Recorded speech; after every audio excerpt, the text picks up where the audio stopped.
Hi everyone. This week I have a book for you called Caps for Sale, a tale of a peddler, some monkeys, and their monkey business, told and illustrated by Esfer Slobotkina.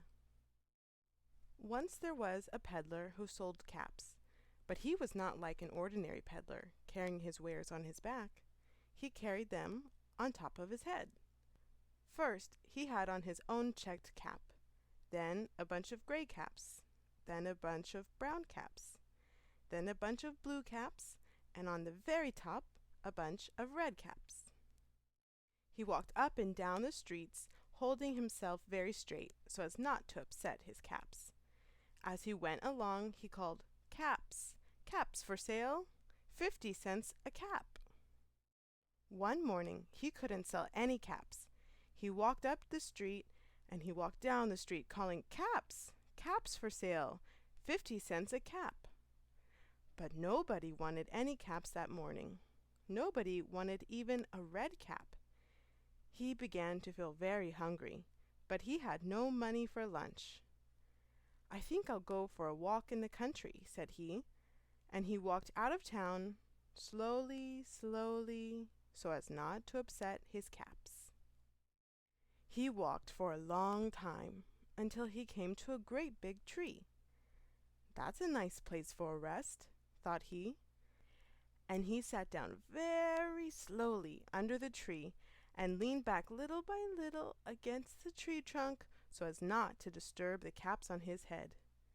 Then he put up his hand to feel if they were straight. First he checked his own cap, then the gray caps, then the brown caps, then the blue caps, then the red caps on the very top. They were all there, so he went to sleep. He slept for a long time. When he woke up, he was refreshed and rested. But before standing up, he felt with his hand to make sure his caps were in the right place. All he felt was his own checked cap. He looked to the right of him, no caps. He looked to the left of him, no caps. He looked in back of him, no caps. He looked behind the tree.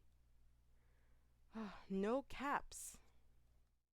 Then he looked up into the tree. And what do you think he saw? On every branch sat a monkey.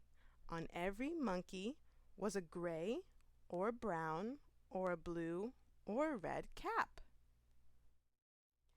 The peddler looked at the monkeys. The monkeys looked at the peddler. He didn't know what to do.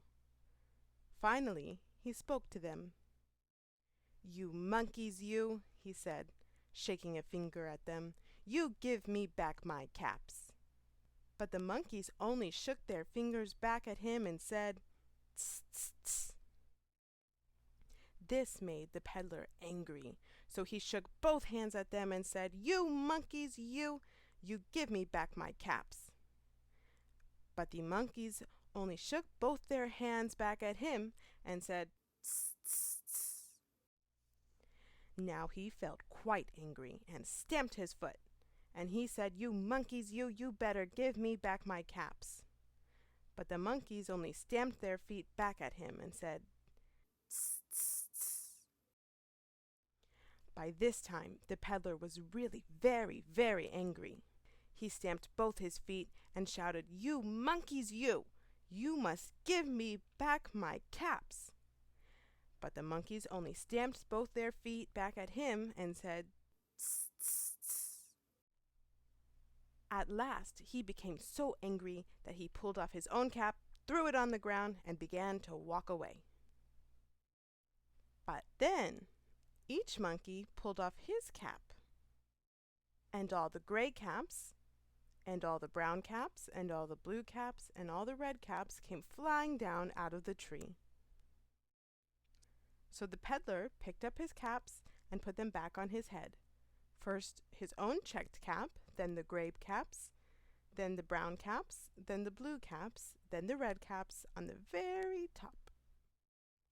And slowly, slowly he walked back to town calling, "Caps, Caps for sale, 50 cents a cap. The end.